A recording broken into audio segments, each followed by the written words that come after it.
is in the air. Everywhere I look around.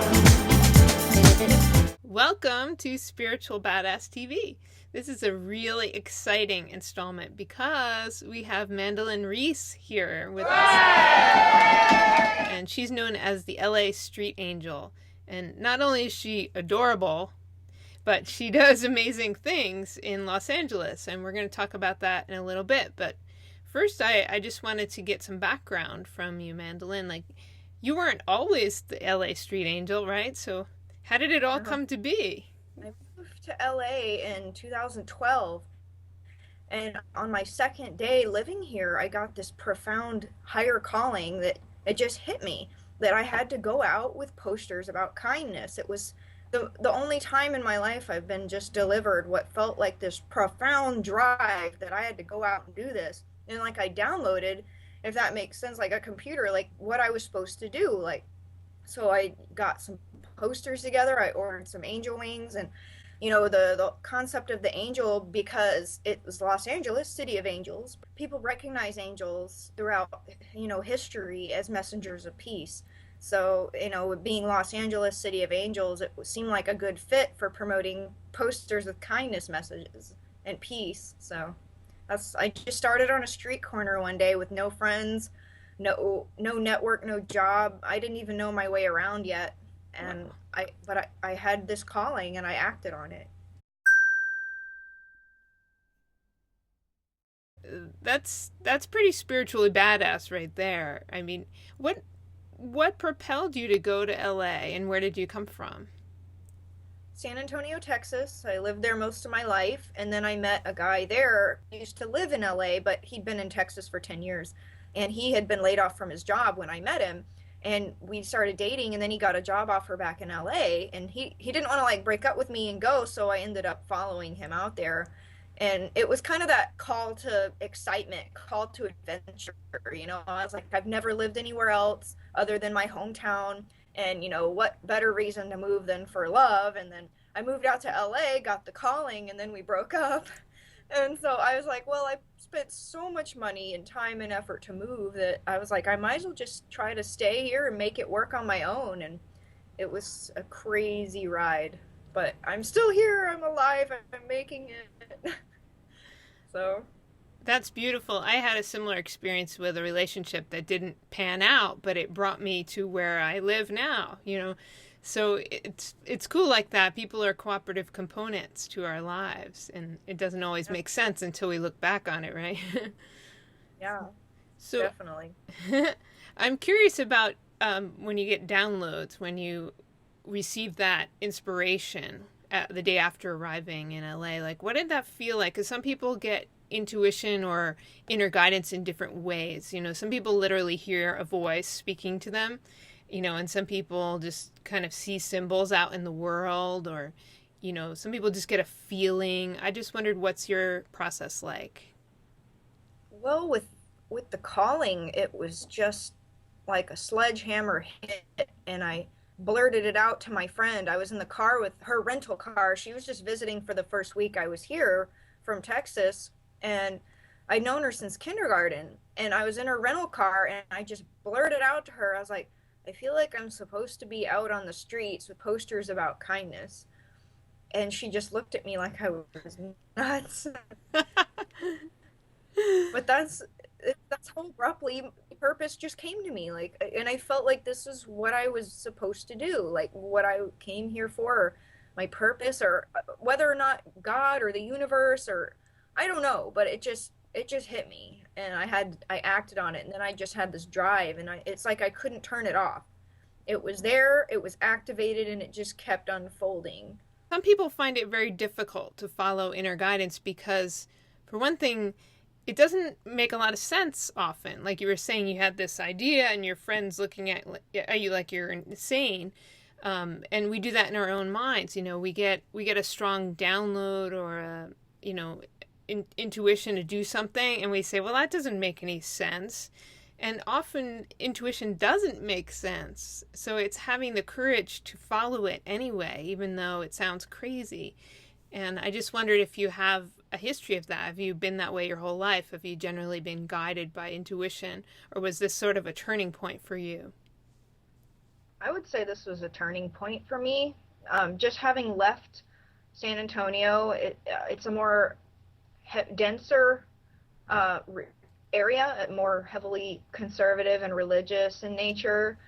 Moving to LA just popped the cap on the bottle, and it was like, champagne flying everywhere. It's like, it literally, my spirituality just went through the roof. My whole life completely changed, not just following the calling, but I was doing a lot of spiritual classes and meditation classes, and reading a lot of books. I really dove into it like big time. It had created this space of curiosity for me. And the more I learned and grew and changed, and then the more tools I learned as well, spiritual tools for dealing with things that happen in life and different people.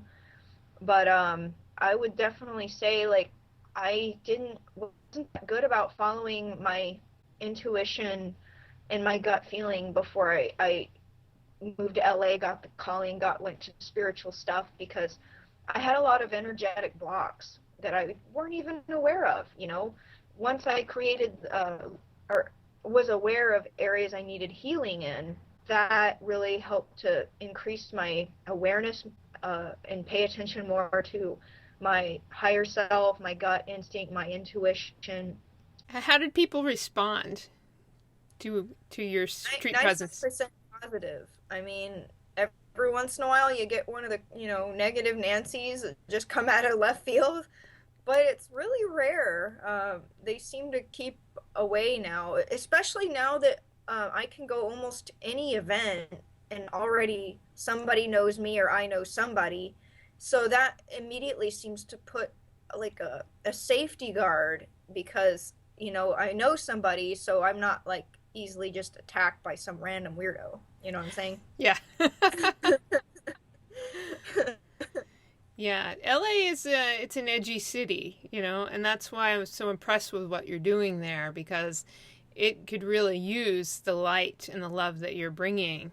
And there's a lot of like self-absorption, and you're giving a message, hey, think of other people, be kind to others. And it's such a basic message, but it's so important. Yeah, I think that's why I got the calling here, because it's so needed here. And I've had other people say the same thing. They're like, we really need what you're doing here. There needs to be billboards and commercials, but not just LA. I mean, it is a trendsetter city for the rest of the world and country, but it's really needed everywhere. Every city should have some billboards about, hey, just be nice to each other. I mean, why people need reminders, because they get so caught up in like just stress, or they're just in a bad mood and they take it out on everybody else. It's like, just be nice to each other. The more positive vibes you go out, like, the more it just affects everyone. Just like, when there's a bad apple person and they're just rude and snarly, it affects everybody around them.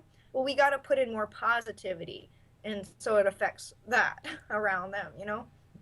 So that's what I'm trying to do. So, what if you were to inspire an angel like yourself in every city in America or around the world? What if you were the mentor to city angels? What would you say to them? Somebody who's watching this saying, wow, what a wonderful idea. I'm going to do that in, Toledo. I'm going to start being the Toledo street angel.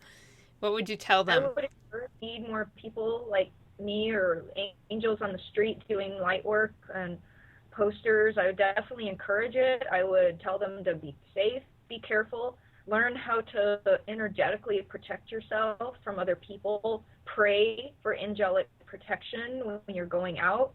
In the beginning, I think, is when I had some of the weirdest encounters, when I was just getting started. And I get thrown out of places quite a bit. You need to take off your wings, you need to put the poster down. But it's like, that hasn't actually happened anymore in like a year and a half, maybe.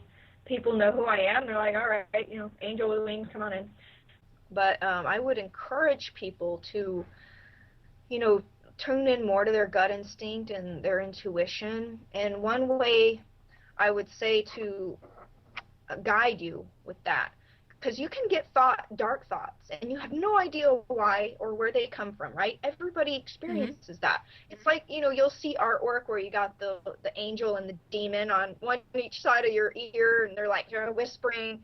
You can be battling with yourself over decisions, light and dark, right and wrong, and your consciousness just doesn't even know what to do. I would say in those cases, which decision is for the highest purpose of your soul or for other people's souls, which one feels right. And if you're really torn between two decisions that are similar, what I like to do is pray to the angels, and then I choose a yes or no card that I made, or flip a coin. But I always pray first, and I let the universe kind of choose for me. So wonderful. It helps. Yeah. Very inspiring. Thank you. Thanks. And all this has led to an amazing life that you have now. I mean, you have your own TV show and everything. I just kind of live one day at a time, because I just never know what a day is going to bring or what's going to happen. I try to plan, but sometimes I feel like life just, whenever it feels like it, shoves the rug out from under me, and I'm just like, oh, and I don't know what to do. I just try to get to a place of calmness and centeredness and just be like, okay, this will pass. I'll feel better by tomorrow. Usually when I go to bed, go to sleep, I'll feel a lot better by the next day. So if you had a bad day. Yeah, it's a matter of developing trust in yourself, in your inner guidance. It's all part of you. And I think that's why people act badly, they're acting out of fear. They're not trusting life, and they lash out at each other. So the basic message of, be kind to others, it's a big help if you can be kind to yourself. If you can just relax and allow things to unfold, and because whatever goes on the inside also goes on the outside, right? Right. People don't realize that. And one of the biggest hurdles to overcome is self-love and acceptance. And then understanding, that God and the angels love and accept a person unconditionally. But we don't love and accept ourselves. And so we battle with feeling like we're not good enough, and we have all these flaws and mistakes and a bad past and regrets and all this crap, negative crap baggage that we carry around in our energy. And that's something just recently that I've been trying to work on to reprogram my brain with positive affirmations, is loving myself, accepting myself, and just say I am worthy of love, I deserve love, and those kinds of positive affirmations, just to work on my own mind. So, and I encourage that with others to do the same. Yeah, and your basic message is, be kind to each other, people of LA, or people of the world. And you could say, be kind to each other, you'll feel better. Because it's really true. When you're giving love to other people, you feel better about yourself. It's self-serving. Mm-hmm. I mean, everyone is self-oriented at the core. It doesn't have to be selfish, but it benefits us. It's like, try it and you'll feel better for yourself. Right? Right. Serving others really does make you feel good. Yeah. That's who we are at the core. All that other stuff is just acquired mud that we have to hose off as we go along, right? Exactly. So, I like how you worded it that way. Hose off the mud. Yeah, because the true self is inside, is always there. It's not really tarnished by that. It's just temporarily masked. We're all, made of positive love energy at the core, I think. And yours is really shining outwardly, and you're providing an awesome example for people everywhere. So thank you so much for everything that you do, and thank you for being on Spiritual Badass TV. Yeah. Yes, thanks for interviewing. I'm glad we could set it up. It was fun. All right. Take care, sweetie. Well, great week. Bye. Bye.